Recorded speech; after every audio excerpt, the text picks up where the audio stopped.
Hi, welcome to Nari's YouTube channel. Today I want to talk to you a little bit about backyard barbecues and celiac disease. Maybe where you're at, the weather is starting to warm up because it sure is here. And that usually brings with it some invitations to backyard barbecues. And most social events seem to revolve a little bit around food. So let's talk about the backyard barbecue. These are just some tips and tricks that I have that work for me when we're invited to a backyard gathering. First, I like to call the host and thank them, obviously, for the invitation to come. Then I like to ask what they're preparing for the backyard barbecue because I have celiac disease. So I have a severe gluten allergy and I wanted to know if I could help bring something. So I usually like to offer up bringing a main dish and a dessert. And why I like to do that is I make enough to share, so I want to help out the host. But also if I'm bringing a main dish, that's gonna kind of fill me up.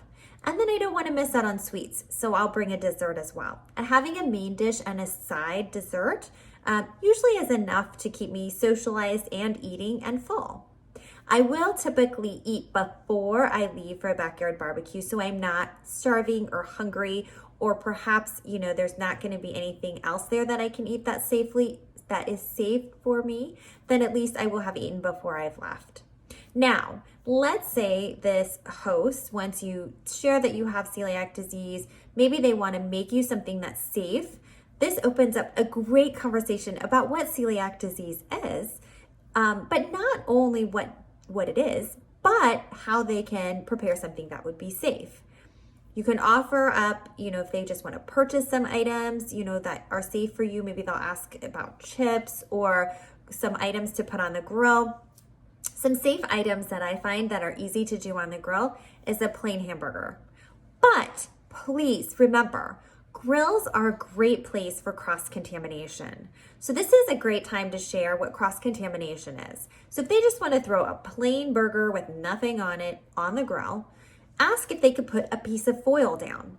Many times people put rubs and spices and marinades on the foods they put on the grill. So even before your meal, there may be something still stuck on the grill surface. And once you put your plain burger on, it becomes cross-contaminated. So putting a fresh piece of foil down and cooking your burger on top of that, away from any other meats or items that may not be gluten-free, would be a great alternative for doing something that would be safe for you.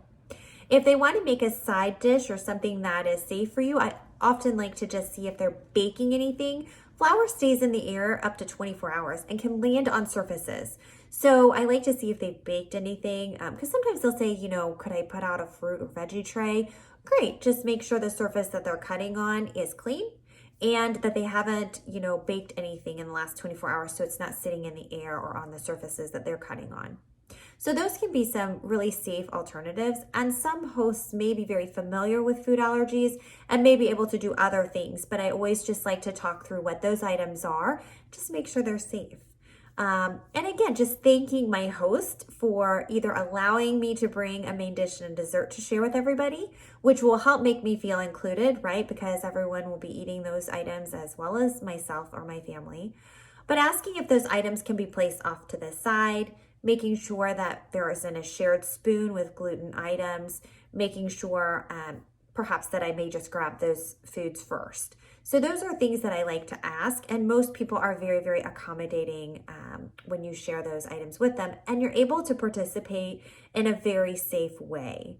So again, don't be scared to have these conversations if you're being invited somewhere, because it's wonderful, I think, to talk about celiac disease and bring more awareness to it, but also to help people realize that A, it's not as scary as they might think, and B, keeping people safe is not as hard as it might be either if they're willing to ask and listen to what you have to say.